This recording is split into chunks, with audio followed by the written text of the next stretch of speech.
Hi, everyone. Welcome to a new episode of A Day in the Life of a Virtual Latino. My name is Alexandra, and I am a customer success agent here at Virtual Latinos. And today we are going to get to know Elsy.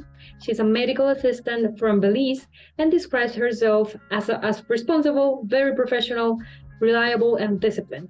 So right now we are just going to chit chat a while while we're having a snack, and Elsy is going to tell us a little bit about herself and her experience working remotely. So please, Elsy, let me know if you're excited to be here today. Yes, I'm excited. I'm a bit nervous, but yeah, it's okay to be nervous. I know the feeling. Don't you worry.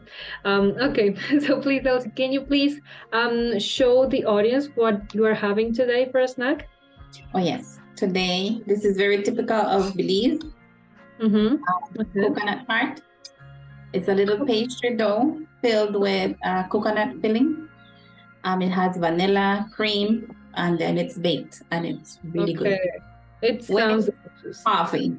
With coffee, yeah, just perfect for this time of the afternoon when we are having when we are almost done with the day, but not yet. So we just need a little bit of energy. That sounds amazing. Energy boost, yes. Yeah, exactly. Okay, and on my end, I can show you that I'm having this is an arepa paisa.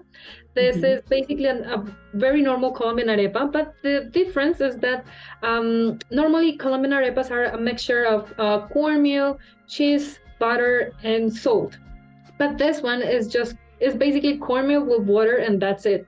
So in order for you to enjoy it, you'll have to spread a little bit of butter while it's still warm. So the butter melts, and then you just add a little bit of salt, and it's just yummy. Okay.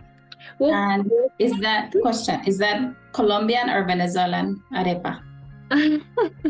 That's a very good question. Yeah, and I would say arepas are Colombian, but if you ask a Venezuelan, then a Venezuelan will tell you that arepas are Venezuelans. But I think we just actually share the same dish, and it's just perfect. Like both countries have different types of arepa, and all of them are delicious.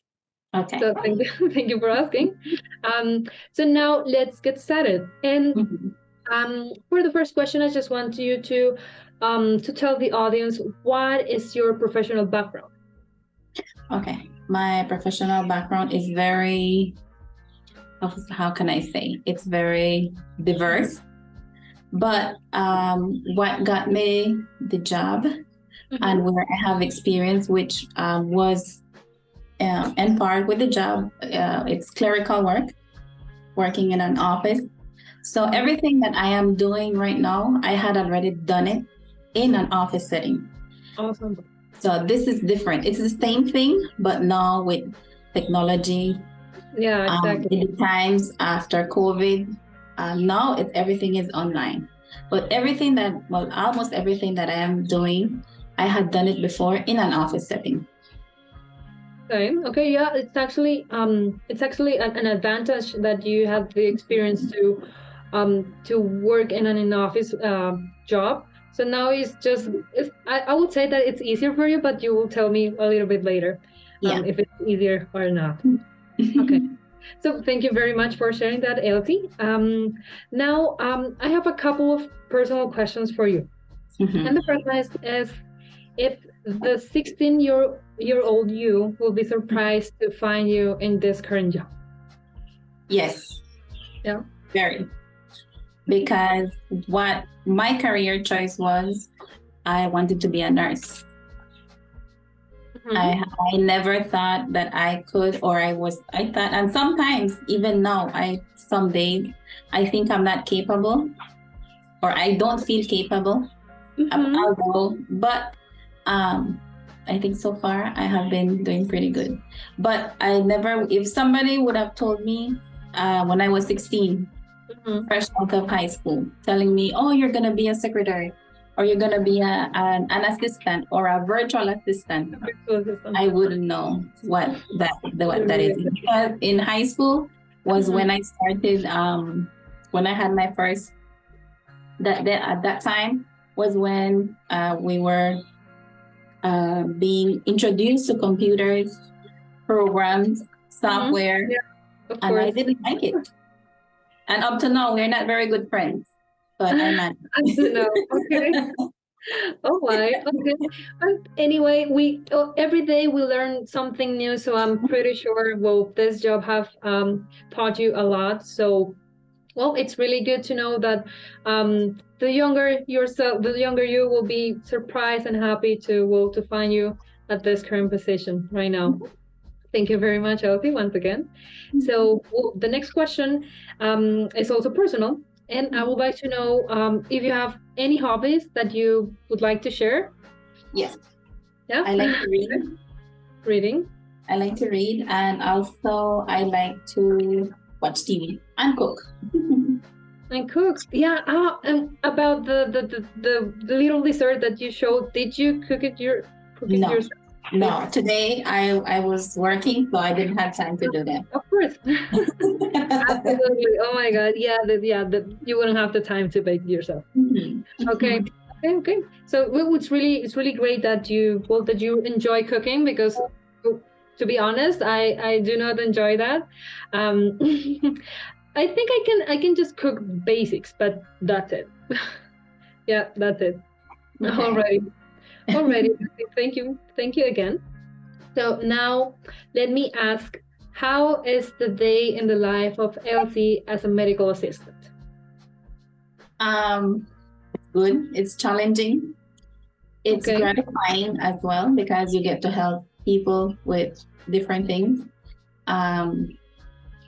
For example, can I say medical assistant in the specialty of pain management? So, a lot of people do get help that they really need, help that changes their everyday life. So it's something so gratifying that I get to help people.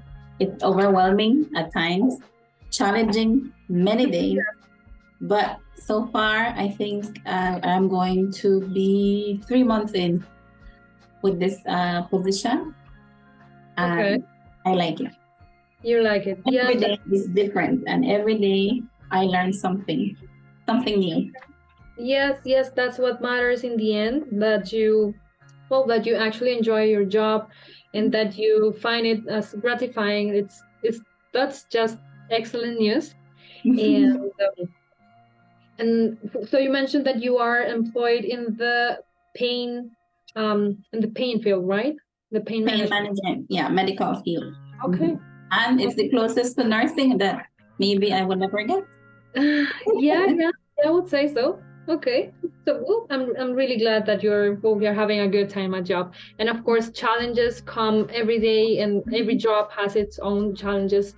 So it's also a good way to grow professionally and personally. Challenges are those things that actually makes us grow. So yes, yeah, those are good news as well, to have challenges every day. Thank you, Elsie. And now I would like to know, what would you consider is the hardest part about working virtually, and what will be the easiest? The hardest part will be the distraction. Sometimes you have distractions because you're at home, so you have to be disciplined, and sometimes you have to be responsible as well. Yeah, but this job is very demanding. So you have to be here, you have to be present, you have to be alert. And so, there are many things that you can do wrong and many things that can go wrong if, you don't pay attention to what you're doing. It's in the medical field. So you deal with procedures, codes, medication. So you have to be paying attention. And distractions, you have to keep them to a minimum.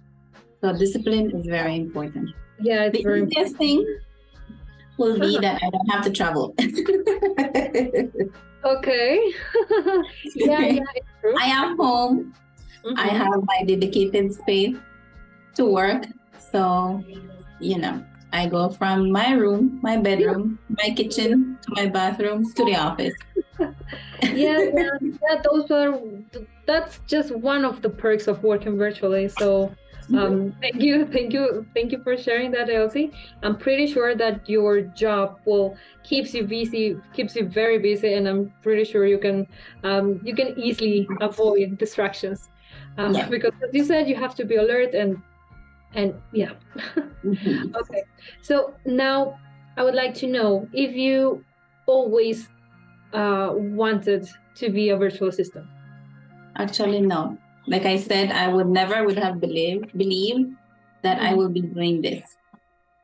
A virtual assistant, especially with everything that is being done. Like I said, even when I was a secretary, an assistant, if they would have told me or mentioned something about doing everything that I was doing at that time from home, I wouldn't have believed it.